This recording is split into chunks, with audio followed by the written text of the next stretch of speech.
right, Brent, we've got Alabama, we've got Georgia, and they clearly distinguished themselves in 2021 with the NFL departures, with some of the other things that we can piece together regarding recruiting and possible transfer portal additions and subtractions. Where do you think this race is headed early in the 22 projections?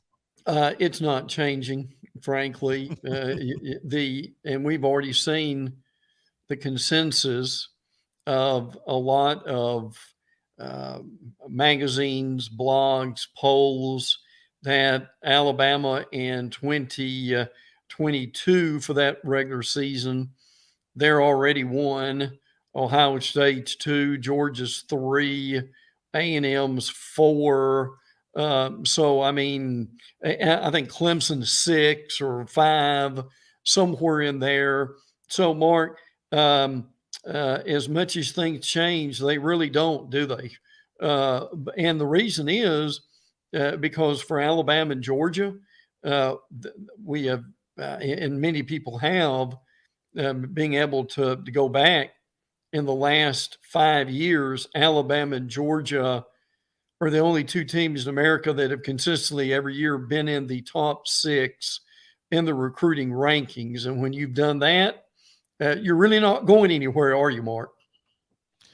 No, you're not. And combine that with capable coaching, leadership, and now the experience of having done it on Georgia's side. Not that they didn't have experience in big games, but they really have the entire checklist covered at those 2 programs.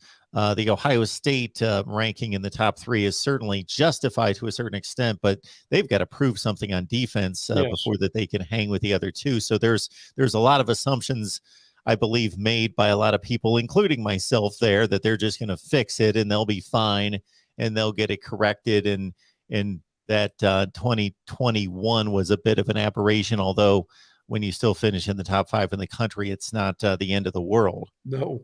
No, by no stretch of the imagination. I mean, it's like Alabama, but people will say, well, we didn't win the national championship, so the year's a failure.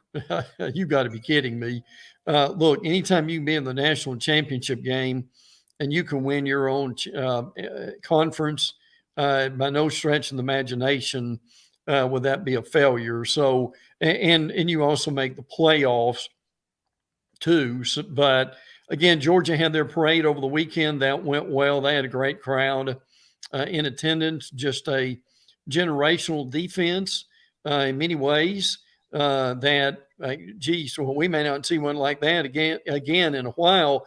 They really, Mark, remind me of the somewhat of the Alabama 92 defense that beat Miami during that time. They had the Copeland and the Currys and Antonio Langham and George Teague and all that group that was involved with them. And I think, Mark, and I'm sure you've touched on this, knowing how astute you are, regardless of what your kids say about you sometimes, that that defense is becoming, it's always been important, but we've basically been having 7-on-7 football, have we not, the last 3 to 5 years. And to me, it's a little bit refreshing to see that defense has come back more into vogue. Now, look, I agree. I'm not always looking for a 13-10 type game, but I just think it's very important. And the stats will bear this out, that whoever it wins the national championship is in the Final Four among the better defensive teams in America. And to me, it was refreshing to see Georgia kind of revitalized again this year. Well, the 52-48 game to me in 1995 was exciting, exhilarating, because it was the outlier. When it becomes the norm, and it's because not necessarily that the offenses are executing at a high level, but that the defenses are that inept and blowing coverages left and right, then it kind of becomes a bit stale for me. I like to see variety in football games. I like to see varieties of styles on both offense and defense. I like to see special teams. I like to see the defense make plays and the offense make plays. I'd like to see some sort of balance, and maybe we're getting there in college football, where, as you mentioned, even that 7-on-7 had infiltrated the SEC here over the past couple of years. But I think what we're getting back to is probably a bit more of a balance. I think that is important. I mean, we are seeing coaches like Mike Elko of A&M, who was a defensive coordinator, to get a job at Duke. And now Duke's not an easy place to coach. David Cutcliffe did a tremendous job there and deserves a lot of credit for what he did.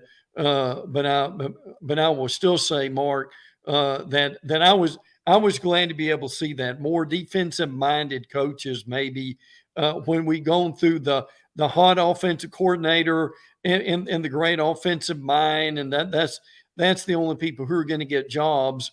If you can coach, you can coach, and that's kind of what we hopefully are beginning to see a little bit more of.